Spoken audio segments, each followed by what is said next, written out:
It's Halloween and Donald Trump is once again playing dress up. His latest costume is a garbage worker.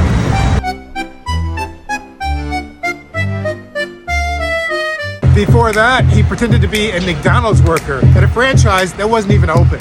Trump wants you to think that he and his family, who fly around in a private plane and live in opulent luxury, are actually just like you.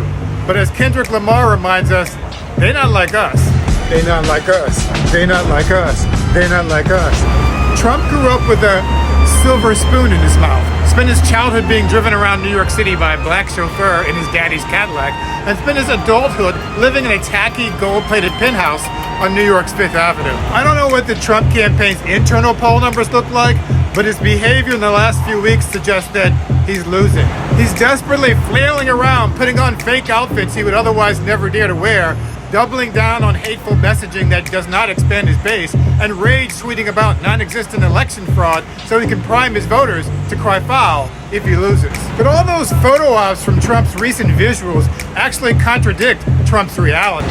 He visited a barbershop and spread lies about transgender kids instead of focusing on how he could help self-employed workers.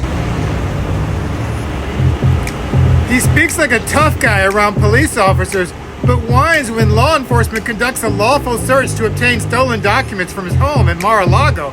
And he did nothing to help the Capitol Police and DC Police who tried to protect the seat of government from his mob of insurrectionists on January 6th. He dressed up like a McDonald's worker, but won't answer a simple question about whether he supports raising the minimum wage. But minimum wage is recently increased. So now he's dressed like a garbage worker for a photo op, but won't support labor unions fighting for fair wages. And when asked about a speaker who called the island of Puerto Rico garbage at the recent Madison Square Garden hate rally, Trump refused to apologize. I don't know anything about the comedian. I don't know who he is. I've never seen him. I heard he made a statement, but it was just a statement that he made. He's a comedian. What can I tell you? So why even bother to get dressed up? How do you like my garbage truck? This truck is... The MAGA cult members hate it when people call them racist, but Trump's actions suggest he thinks his own supporters are racist bigots. That's why his campaign ads in the swing states don't focus on his economic agenda. They focus on outrageous lies about Kamala Harris bringing illegal immigrants into the country to take your job and forcing kids to become transgender. That's why Trump never apologized for his racist remarks about Haitian immigrants eating dogs and cats in Springfield, Ohio. And that's why he won't apologize for the attacks on Latinos at his New York hate rally. Trump knows that working class voters don't support Project 2025, his plan to cut taxes for billionaires and Obamacare, or Elon Musk's plan for temporary hardship for Americans. That's why he wants to distract his voters with fear. He complained about inflation but never produced a plan to fix it, and introduced tariffs that will drive inflation higher by taxing consumer products. And after nearly 10 years of running for president, this guy only has concepts of a plan for healthcare.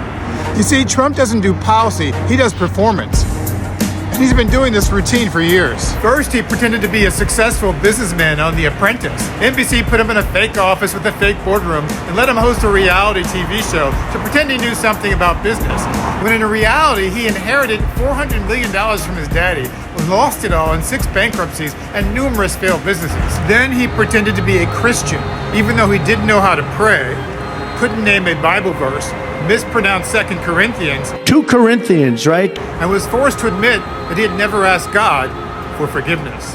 But the most offensive costume he ever wore was as President of the United States. Although he took an oath to uphold the Constitution, Trump violated it repeatedly from the moment he walked in the Oval Office and refused to comply with the Emoluments Clause, prohibiting presidents from receiving foreign money, to the moment he was kicked out of office and still tried to overthrow the election and refused to attend his successor's inauguration.